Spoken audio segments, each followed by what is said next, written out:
आइए बात करते हैं लोगों से और जानते हैं क्या है चुनावी माहौल। क्या नाम है आपका? बदर आलम। तो क्या नाम साहब, क्या माहौल? चंदौसी बदापुर उत्तर प्रदेश का बताएं। आपकी विधानसभा की बात कर रहा हूँ। हमारी विधानसभा समाजवादी पार्टी जीतेगी। समाजवादी जीतेगी कि आप अभी कैसे कह सकते हैं ये बात? अगर मैं पिछले 17 से लेके 22 तक 5 साल में इस भाजपा सरकार की करनी कतनी में इतना फर्क रहा, जनता ने सब देख लिया। ना कहीं विकास हुआ, बेरोजगारी बहुत चरम पे पहुंच गई, और ये तुम्हारा ये महंगाई चरम पे है। लड़का हाहाकार कर रहा रोजगार के लिए, गरीब परेशान है महंगाई से। तो ये भाजपा की ये पोल खुल गई इन 5 सालों में। जो कहते हैं विकास, विकास कहीं नहीं हुआ। इसलिए सरकार तो कहती है हमने विकास ही गंगा भाई बहुत विकास किया है। कौन सा विकास करा? सरकार से पूछो आप। कल मोदी जी संसद में बोल रहे थे, बड़ा कर्रा झूठ बोल रहे थे। उन्होंने कोरोना काल में उनसे ये पूछा जाए, ये कोरोना काल में क्या WHO ने उनसे कहा था कि आप इतना बड़ा कर्रा लॉकडाउन लगाइए, आपने उन लोगों की कोई व्यवस्था नहीं की गरीब मजदूरों के लिए। जो अपने आपने कह दिया कि जो जहां है वहीं रहे, और उनका खाने का रहने की कोई आपने व्यवस्था की। और आप संसद में इतना बड़ा झूठ बोल रहे हैं कि हमने एक्सपर्टों, कौन से एक्सपर्टों से राय ली? जरा उनके उन एक्सपर्ट कमेटी का नाम बताएं प्रधानमंत्री जी, कि हमने इस एक्सपर्ट कमेटी से मशवरा किया था लॉकडाउन लगाने के लिए। जनता को उन्होंने कुछ में गरीबी को उसमें झोंक दिया लॉकडाउन लगा के, कि ना ही किसी एक्सपर्ट से कोई बोली। किसी भी जितने भी ये महामारी आई थी, महामारी खतरनाक थी, हम मानते हैं, लेकिन जिस देश ने भी लॉकडाउन लगाया उन्हें पहले अपनी जनता का ख्याल रखा। जनता कहीं नगद पैसे दिए, कहीं उनकी सैलरी के नाम पे दिए, कहीं वैसी मदद की गई, कहीं लोन के रूप में दिए गई, कारोबार के लिए दिए गए।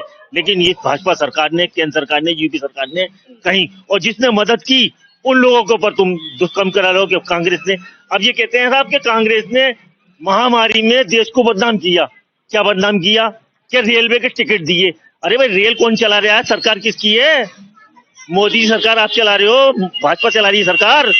तो क्या कांग्रेस इतनी ताकत में थी कि आपके रेल चला देगी, वो टिकट बांट देगी? रेल चलाने की अपील माननीय मुख्यमंत्री नीतीश कुमार भी कर रहे थे कि साहब प्रवासी मजदूर जो हैं उनको घर भेजने की व्यवस्था कीजिए, रेल चलाइए। हमारे मुख्यमंत्री योगी आदित्यनाथ भी कर रहे थे कि रेल भाजपाओं के नेताओं का सोशल मीडिया पे वैसे ही बहुत आपने देखा होगा चलता रहा कि जगह जगह उन्होंने खाने बांटे। उनका कहना है कि हम फ्री राशन बांट रहे हैं, जबकि किसी सरकार ने फ्री नहीं दिया, और आप कह रहे हैं उन्होंने कुछ नहीं किया। भाजपा सरकार ने कहा? ये सामाजिक संस्थाओं ने कोरोना काल में लोगों की मदद की है, भाजपा सरकार ने नहीं करी। कहीं भी लोगों ने बांटे, सामाजिक संस्थाएं निकल के आई, उन्होंने आर्थिक भी मदद की है, भूखे को खाना दिया है, गरीब को कपड़ा भी दिया है, रहने के लिए किराए की कमी है तो उसको पैसे दिए गया। भाजपा सरकार ने कोई काम नहीं किया। ये सब गलत कहते हैं। और ये रही अन्न की बात, तो भाई पहले ये कहते हैं, बड़े दावे से कहते हैं 80 करोड़। तो इनसे ये पूछो भाई 80 करोड़ जनता कहाँ से भूखी हो गई? हम बात करेंगे जमीनी मुद्दे की। आपकी विधानसभा में जमीनी जो मुद्दे हैं, जमीनी जो विकास है वो क्या है, वो बताएं आप हमें। हमारी विधानसभा में सबसे पहला विकास है जल भराव, सड़क। आप पत्रकार हैं, आप घूमते होंगे, आपने आज थोड़ी सी वर्षा हुई है तो आपने जल भराव देखा? नहीं देखा। कैसा जल भराव था?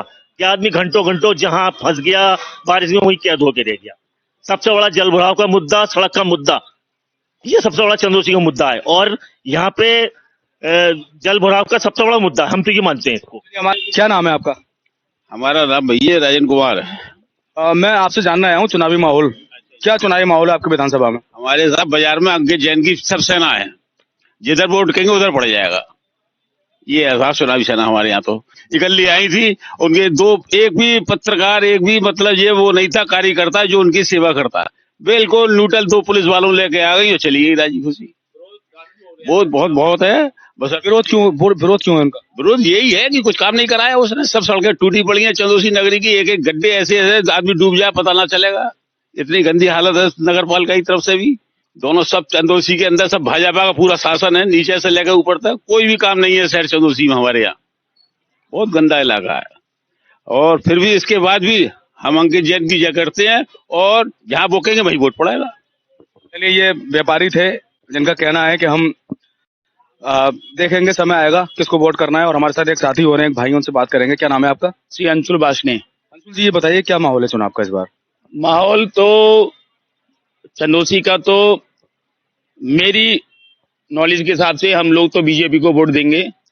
और हमारे घंटाघर बैंक रोड पे अंकित जैन जी का दबदबा अच्छा है, और उनके हम पीछे जहां वो कहेंगे वहां वोट डालने को तैयार हैं। गुलाबो देवी जी थोड़ा सा एक वीक और थोड़ा सा पीछे बैक को देखते हुए जो है काम नहीं कर पाई थी वो, मगर आगे उम्मीद है शायद वो आगे वो काम कर रहे हैं।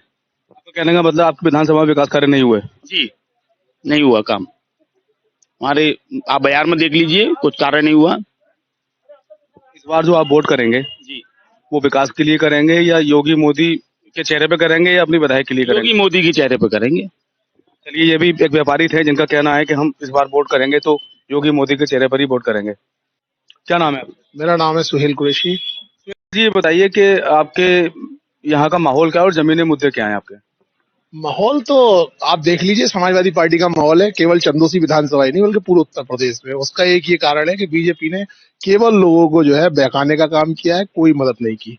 जैसे कि अभी भाई साहब बता रहे थे कि कोरोना काल में किस तरीके से बीजेपी ने लोगों की मदद की थी, तो भैया मैं एक बात कहना चाहूंगा, बीजेपी ने मदद नहीं की थी, सही कहा उन्होंने, सरकार ने मदद की थी। और अगर किसी आम व्यक्ति ने भी लोगों को मदद पहुंचाने का काम किया था तो बीजेपी ने तो सिर्फ एक ही काम किया था कि अगर ये कैसे लोगों को मदद पहुंचा रहा है, इसके खिलाफ हम कैसे रोक सकते हैं। जैसे सोनू सूद साहब ने हजारों लोगों को बाय प्लेन और बाय बसें से जो है घरों तक भेजा था, उसके बावजूद हुआ क्या, उनके घर पे जो है ईडी की रेड पड़ गई। तो ये तो बीजेपी का इसी तरीके का मुद्दा है। और रही जहां तक विधानसभा चंदोसी की बात, तो यहाँ पर जो सबसे बड़ा मुद्दा है वो है सड़कें। हमारे जो बाहर से लोग आते हैं, जो हम ही खुद देखते हैं, तो हमें बड़ी शर्मिंदगी महसूस होती है कि हमारे शहर का इस वक्त कोई भी ऐसा रोड नहीं है जो टूटा हुआ ना हो। आप तो पत्रकार हैं, आप घूम रहे होंगे, सारे कुछ देख रहे होंगे। अगर 2 या 4 सड़कों को देख लिया जाए, छोड़ दिया जाए जो बनी हुई है, उसके बावजूद सारी की सारी टूटी पड़ी है। यहाँ पर जो है बीजेपी की एमएलए और मंत्री भी है माननीय गुलाबी देवी जी। हमने बहुत उम्मीद करी थी कि शायद ये बीजेपी की मंत्री अब बनी है, हो सकता है सड़कों का निर्माण करेंगी। ना ही तो बीजेपी ने कोई निर्माण किया सड़कों का, मंत्री जी ने, और ना ही चेयरमैन साहिबा ने कोई निर्माण किया। हाँ, 2 काम इन्होंने किए हैं चंदोसी के अंदर, और वो 2 काम मैं आपको बता दे रहा हूँ। सिर्फ इन्होंने 2 शौचालय बनवाए हैं।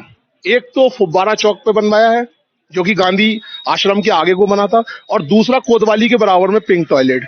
इसके अलावा अगर बीजेपी का कोई विकास जमीन पर हो तो मुझे आप बता दीजिए। आपका कहने का मतलब है आपके विधानसभा में कोई विकास नहीं हुआ है? नहीं, कोई विकास नहीं हुआ है। विकास से मतलब यह है कि विकास किसको कहते हैं। अगर विकास 2 शौचालय को बनवाने का कहते हैं तो हो सकता है विकास हुआ हो।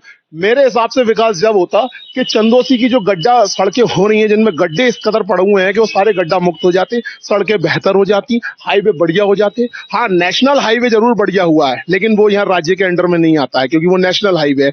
शहर की चूंकि जो इलेक्शन है ये विधानसभा मुद्दों पर होगा, लोगों की मुद्दों पर होगा, लोकल मुद्दों पर होगा।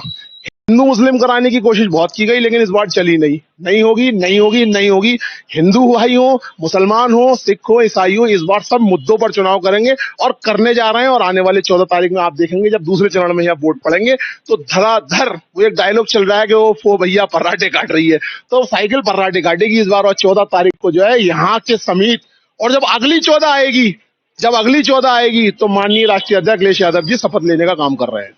जी, मेरा नाम मोहम्मद एजाज है। मैं आपसे जानूंगा आपका विधानसभा में चुनावी माहौल क्या है?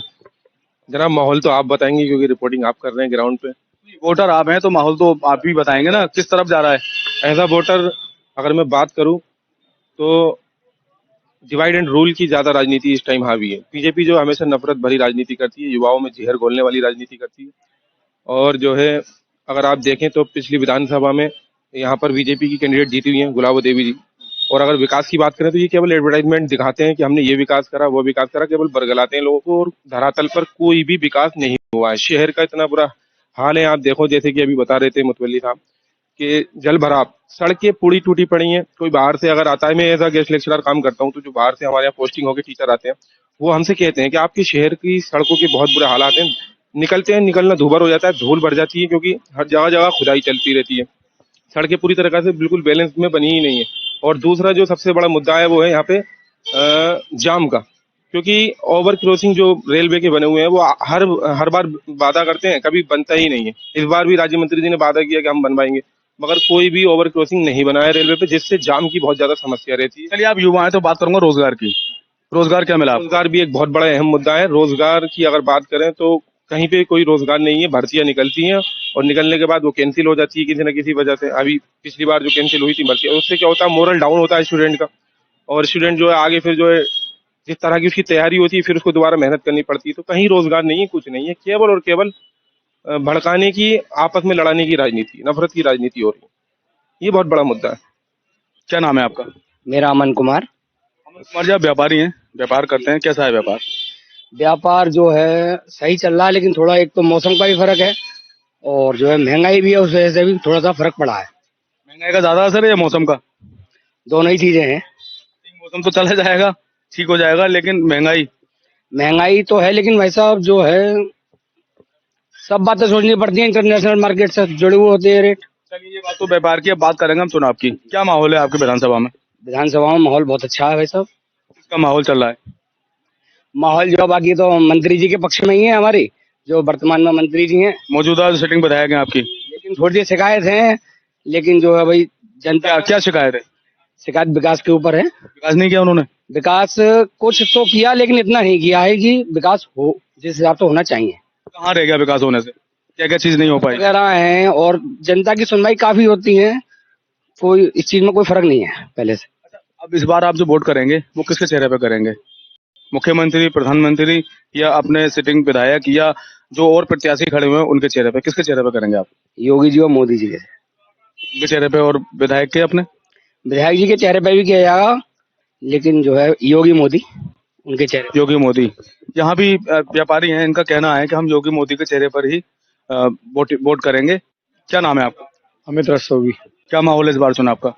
चुनाव का बढ़िया माहौल है, बीजेपी के पक्ष में है और यहाँ से भी और केंद्र में भी दोनों मोदी जी क्लियर है, योगी जी क्लियर है। इस बार कौन करेगा राज उत्तर प्रदेश पे? योगी जी। अच्छा, इस बार आप जो वोट करेंगे किसके चेहरे पे करेंगे? योगी जी। विधायक? विधायक भी सही है, मगर हमें तो ऊपर योगी जी मोदी जी को देखना है। जबकि ज्यादातर लोग अपने क्षेत्रीय नेता को देखते हैं, अपने विधायक को देखते हैं, लेकिन आप देख रहे हैं प्रदेश लेवल पे, तो आप क्या ऐसी क्या बात, क्यों नाराजगी है आपके विधायक से? ना ना, नाराजगी कुछ नहीं है, मगर जब ऊपर ही सब कुछ सही होगा, नीचे तो ऑटोमेटिक अपने आप हो जाएगा सही। हम बात करेंगे आपकी विधानसभा विकास की। कैसे विकास हुआ आपके यहाँ? हुआ थोड़े बहुत तो शिकायतें रह ही जाती हैं, हर उसमें रह जाती है। क्या शिकायत रह गई?